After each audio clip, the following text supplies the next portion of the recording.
Pessoal, vamos terminar de falar tudo sobre furto agora, tá? Então veja aqui, nós vamos trabalhar agora com a pena do artigo 155, tá? Vamos lá, aumentando aqui para vocês.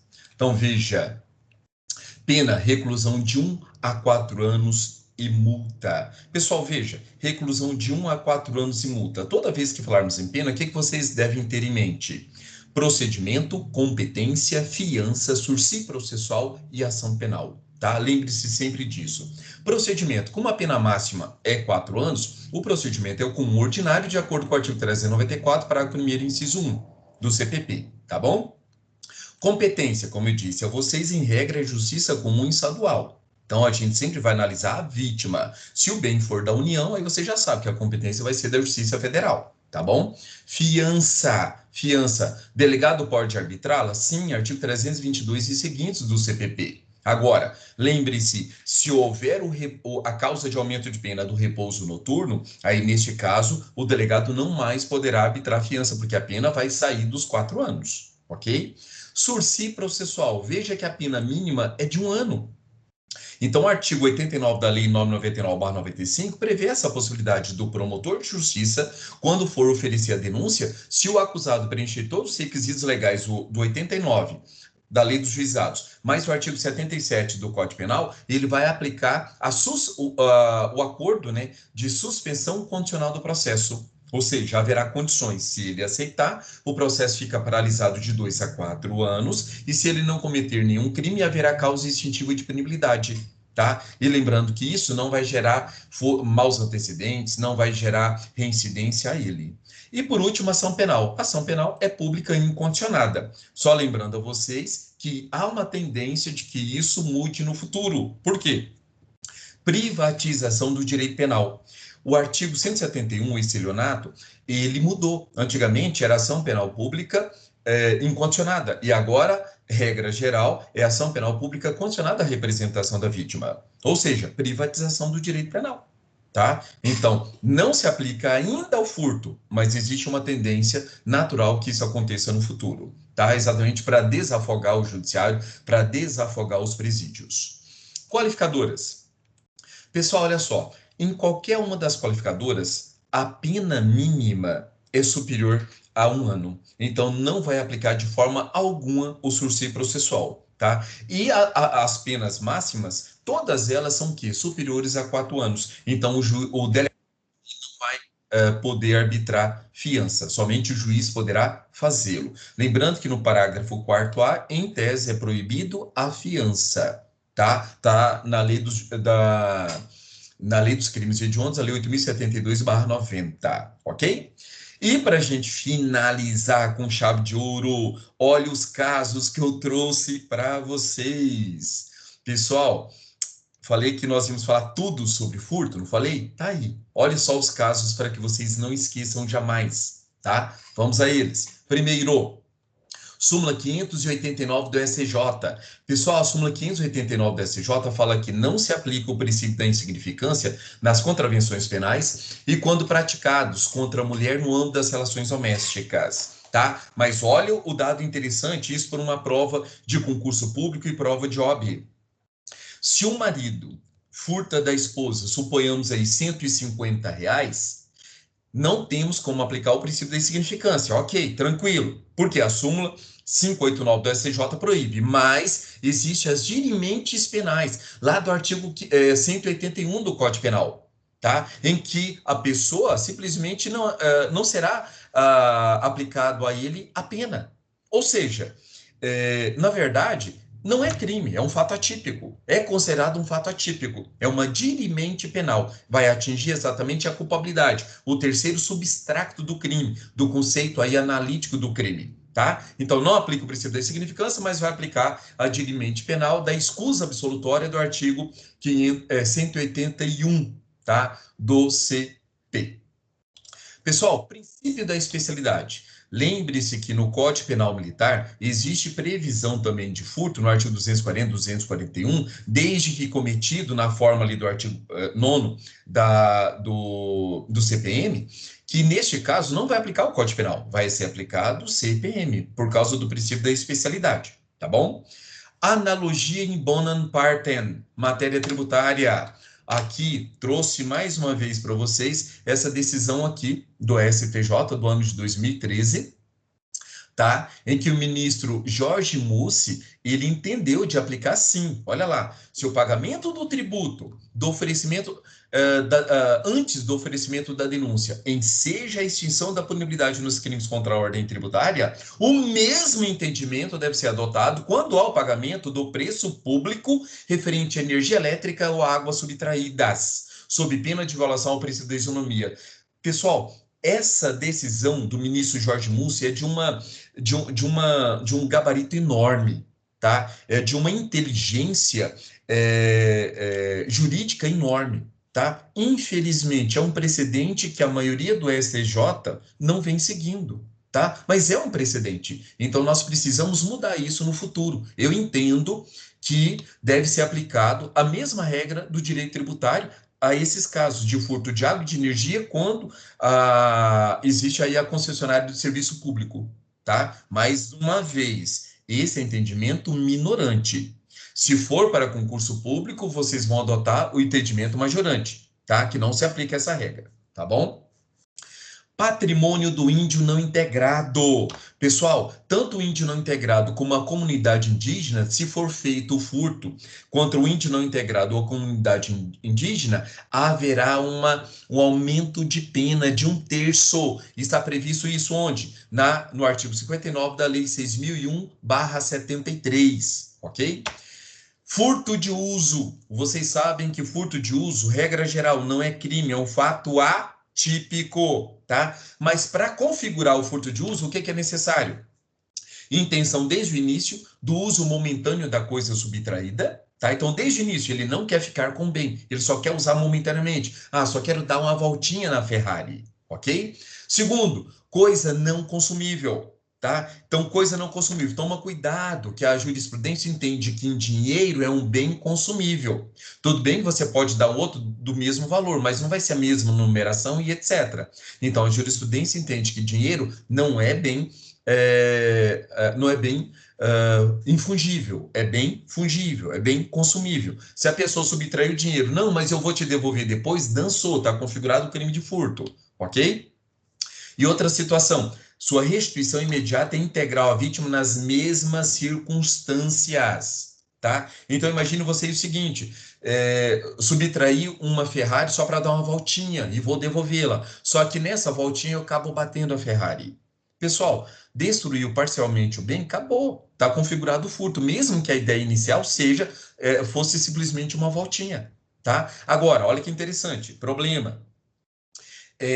A doutrina moderna entende que o desgaste de pneu e desfalque, em parte, do tanque de combustível, por si só, não retira o requisito aí para aplicação do furto de uso, tá? Mas essa mesma situação já foi cobrada num concurso de delegado, salvo engano, em Minas Gerais, e lá a banca entendeu que houve o crime de furto, sim. Por quê? Bem fungível, bem consumível, foi consumido aí um tanque de gasolina. Tá? Então, tome cuidado que há precedentes aí diferentes. Tem que analisar a banca, o entendimento da banca. Tá? Furto famélico para saciar a fome. Pessoal, é crime? Depende. Aí nós podemos tratar o artigo 24 do Código Penal, estado de necessidade, tá? Mas o STJ, ele entende que para aplicar o artigo 24 do Código Penal, para aplicar o furto famélico como um fato atípico, é necessário que 4 requisitos. Quais são?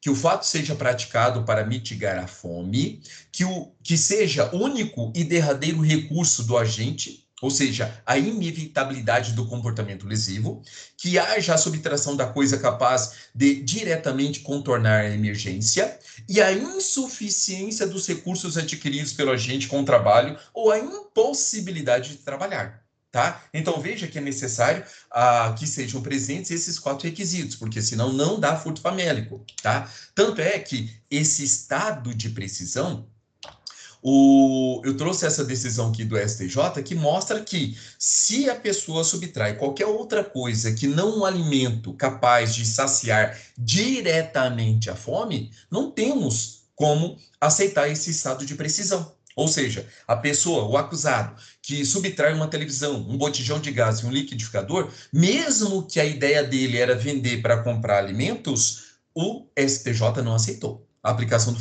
furto famélico, tá? Então, furto famélico, só se a pessoa for lá e subtrair carne, subtrair arroz, feijão, verduras, frutas e etc, tá bom? Furto de pequeno valor e a subtração insignificante. Já fizemos essa diferença. Mas é importante que vocês se lembrem mais uma vez, tá? Então, veja, o pequeno valor, ele é uma causa de diminuição de pena, conceituado erroneamente pela doutrina como furto privilegiado. Mas veja, existe crime, tá? Simplesmente ele vai pegar uma pena menor ou a substituição pela pena de multa, ok? No caso de uma subtração insignificante, nós podemos aplicar o princípio da insignificância desde que não ultrapasse aquele valor aproximadamente ali de 200 e poucos reais e a pessoa preencher todos os requisitos do MARI. E se isso acontecer, o fato será atípico, é um não crime. Por quê? Tipicidade material. Nós temos que perguntar, o crime é significante ou insignificante? Se for insignificante, não preenche o requisito, o fato típico e tipicidade material. E aí deixa de ser crime por causa do princípio da congruência ou da simultaneidade, que tem que estar presentes todos os substratos do crime, tá? Ali, do fato típico, da licitude e da culpabilidade, ok? Pessoal, olha que legal isso aqui, se cai numa prova para vocês. Discorra sobre a teoria da reiteração não cumulativa de condutas de gêneros distintos. Quando você vê uma expressão dessa, você leva a mão para a cabeça e fala, meu Deus, o que é isso? Pessoal, coisa simples, coisa simples. Olha só essa decisão do ministro Teori Zavascki, exarada no ano de 2014. O que aconteceu? A pessoa cometeu um furto, e ele cometeu um furto de engradados de cerveja e de refrigerante que era avaliado em R$16. Só que ele já era reincidente, tá? Ele já tinha praticado o crime de lesão corporal. E o que o ministro Teori Zavascki entendeu? Considerada a teoria da reiteração não cumulativa de condutas de gêneros distintos, a contumácia de infrações penais que não tem o patrimônio como bem jurídico tutelado pela norma penal, ou seja, a reiteração de conduta só contra o patrimônio, a exemplo no caso, né, da lesão corporal, 129 do CP, não poderia ser valorada como fator impeditivo à aplicação do princípio da insignificância, porque é ausente a séria lesão à propriedade alheia, tá? Então, o que o ministro quis dizer com isso? Ele aplicando a teoria da reiteração não cumulativa de condutas de gêneros distintos, se a pessoa cometeu esse crime aí de furto, mas ele já era reincidente, mas não em crime patrimonial, ele tinha praticado, no caso, lesão corporal, ele entendeu que pode sim ser aplicado, neste caso, o princípio da insignificância, tá? Por quê? Por causa dessa teoria, ok? Pessoal, vítima desconhecida. Já falamos que isso não importa. O importante é que haja provas cabais de que o agente não agiu sozinho. Então, isso não impossibilita o reconhecimento do crime de furto e, principalmente ali, qualificado pelo concurso de pessoas. Tá bom? A partir do momento que o Ministério Público souber identificar o segundo, o terceiro coautores ou partícipes, aí ele vai oferecer denúncia contra esses. Ou ele vai fazer, na maioria das vezes, ele vai fazer uma nova denúncia, ou faz o aditamento, tá bom? Diferença entre furto com fraude e estelionato. Então, veja, furto com fraude, furto mediante fraude, né? E o estelionato. Já falamos, mas é importante que vocês revisem. Então, veja, no furto com fraude, o comportamento ardiloso, insidioso, como regra, é utilizado para que seja facilitada a subtração pelo próprio agente dos bens pertencentes à vítima, tá? Neste caso, ele simplesmente diminui a esfera de vigilância da vítima e ele tira o bem sem que a vítima perceba, ok? Agora, no crime de estelionato, o artifício, o ardil, o engodo, a mentira são utilizados pelo agente para que, induzindo e mantendo a vítima em erro, ela própria, a vítima vai entregar o bem. Ela vai entregar o bem. Tá? Então, a diferença principal é essa. Por quê? Porque em ambos os casos existe o artifício, o ardil, o engodo, a mentira. Só que num é simplesmente para diminuir a vigilância da vítima, furto. E no outro, ele faz com que a própria vítima entregue o bem, estelionato. Tá bom? Subtração por arrebatamento, crime do trombadinha. Pessoal, existem posições conflitantes a respeito do crime do trombadinha, tá? Mas o STJ, no ano 2016, deu um precedente que vocês podem levar seguramente para as provas de concurso, tá? Que esse emprego desse empurrão configura, sim, violência física. A pessoa apta a configurar o crime de roubo. Então, ele não vai responder pelo furto, ele vai responder pelo crime de roubo, porque houve aplicação de violência, tá? Essa trombada, esse empurrão. Comunicação das qualificadoras aos coparticipantes. Pessoal, se for de ordem objetiva, tranquilo, vai ser comunicado, tá? Agora, se for de ordem subjetiva, não, tá? Tá lá no artigo 30 do Código Penal. Então, o abuso de confiança não se comunica. As demais qualificadoras, sim. Necessidade de laudo pericial? Já falamos que sim, artigo 158 e 159 do CPP. Por quê? Se não houver esse laudo pericial, o juiz vai ter que condenar no futuro simplesmente pelo furto simples. Antefato e pós-fato impuníveis no furto. Pessoal, violação de domicílio, tá? Princípio da construção, tanto no antefato impunível como no pós-fato impunível. Primeiro deles, a violação do domicílio. Para a pessoa subtrair bens no interior de uma residência, ele tem que invadir essa casa. Então, ele já comete o crime do artigo 150 do Código Penal. Ele vai responder pelo 150 mais o 155? Não, princípio da consunção, tá? Ele só vai responder pelo furto. E a mesma coisa, se ele subtraiu determinado bem e 2, 3 dias depois ele procura uma pessoa e fala, ó, tô vendendo aí, por exemplo, um celular, um iPhone. E ele se passa pelo proprietário desse iPhone, ou de uma televisão, ou de qualquer outro bem. E a vítima acaba acreditando, porque o valor é um valor de mercado.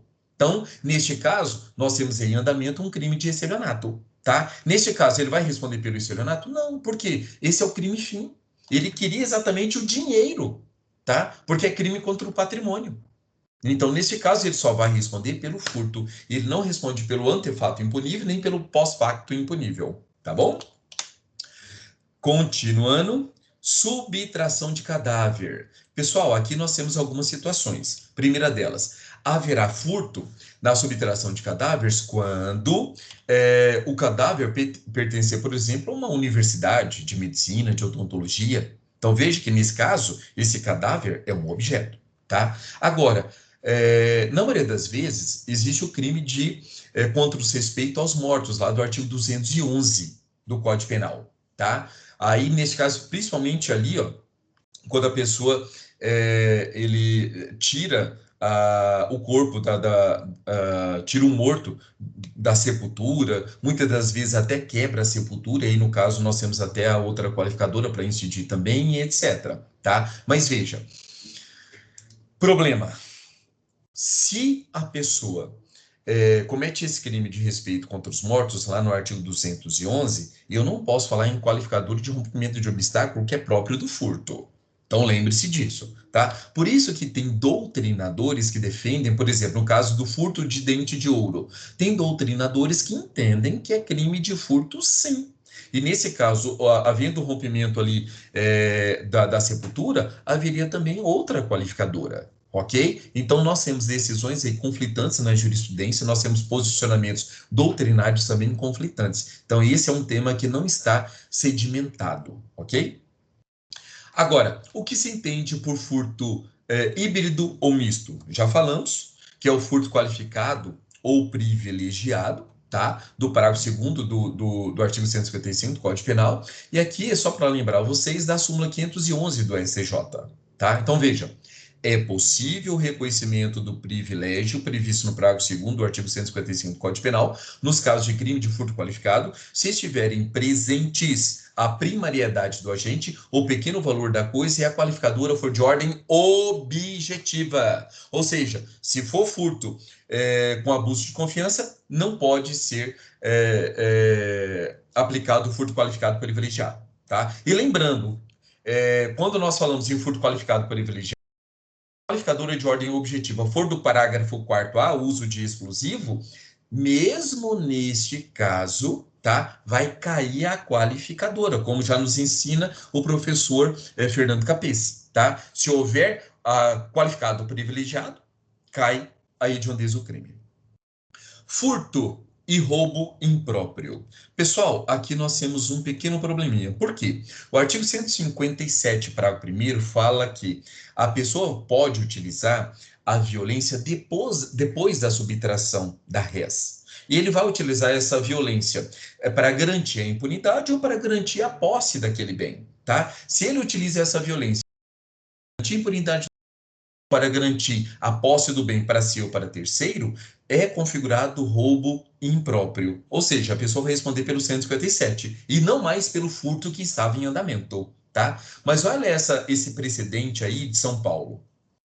Se a violência empregada pelo agente após a subtração teve como intuito único e exclusivo assegurar sua saída em liberdade e não de tornar-se seu o produto da subtração, não se pode falar em roubo impróprio, mas em crime de furto. Então veja que aqui que o Tacrim de São Paulo entendeu que se a pessoa utiliza a violência simplesmente para assegurar a sua liberdade, não vai ser classificado como roubo e sim como furto. Tá? Essa decisão, eu acho ela temerosa. Por quê? Porque o parágrafo primeiro fala garantir impunidade do crime. Para garantir a impunidade do crime, pode ser para assegurar sua liberdade. Então, assim, veja essa decisão do TACRIM de São Paulo com reservas. Tá? Furto de talão de cheques. Pessoal, o STJ entende, junto aqui com o Tribunal Mineiro, eles entendem que apesar do talão em si ter um valor ínfimo, que em tese nós poderíamos até aplicar o princípio aí da bagatela, da insignificância, mas por causa da sua potencial lesividade, em que a pessoa pode preencher esse talonário e praticar inúmeros estelionatos, não se aplica o princípio da insignificância a respeito do furto de talão de cheques, por causa dessa potencialidade lesiva, tá bom? Furto qualificado e princípio da insignificância. Já falei a vocês que existem precedentes, mas a maioria dos tribunais é no sentido que não se aplica o princípio da insignificância às várias modalidades de furto qualificado. E veja que essa é uma decisão de 2016 do ministro Félix Fischer, tá? Da 5ª turma, nesse sentido. Então, essa é a regra. Furto com fraude e saque em terminal eletrônico.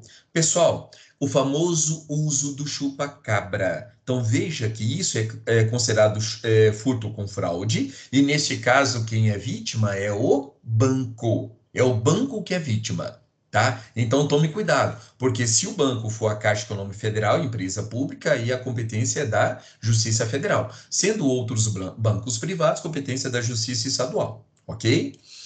Saque fraudulento pelo sistema de internet banking, a mesma coisa, tá? Então, veja, é furto mediante fraude, conforme jurisprudência do STJ, ok? Qual o fundamento? O estelionato é praticado somente contra a pessoa física, diferentemente do furto, que pode ser praticado contra a pessoa jurídica. Então, o entendimento do STJ é que o estelionato só é possível contra a pessoa física. Tá? Então, por isso que é classificado como furto mediante fraude. E, por último, o golpe do test drive ou valet. Tá? Lembram aquele caso em que a pessoa, eu vim com carro e não sei o que, quero fazer um test drive e, ó, foge com o veículo. Pessoal, em regra, isso é estelionato. Ele usa de engodo, de ardil, para fazer com que a vítima lhe entregue o bem. Tá? Isso é estelionato. Mas o STJ, olha que interessante, como as seguradoras não cobram, ou melhor, não pagam o prêmio quando é estelionato, só pagam quando é roubo e furto, o STJ achou melhor mudar o seu entendimento e classificar esse golpe do test drive ou valet como furto mediante fraude, para que as seguradoras sejam forçadas a pagar. Assim, por mais que a ideia seja benéfica, mas, pessoal, tá um tudo. E assim, tudo bem. você está mudando o instituto para beneficiar a pessoa física. Mas e o prejuízo da pessoa jurídica? Tá? Então, assim, eu vejo isso com ressalva, essas benevolências mudando completamente o sentido das coisas. Porque uma coisa é uma coisa, outra coisa é outra coisa. O crime é de estelionato, não é de furto mediante fraude. Mas saibam que tem esse precedente, tá? Pessoal, gostou? Veja, tentei trazer para vocês o máximo de informações precisas, tá? O máximo de informações precisas para que vocês saiam daqui sabendo absolutamente sobre o crime de furto. Se você gostou, inscreva-se no canal, que eu vou fazer outros vídeos da mesma profundidade e dá um like. Até a próxima.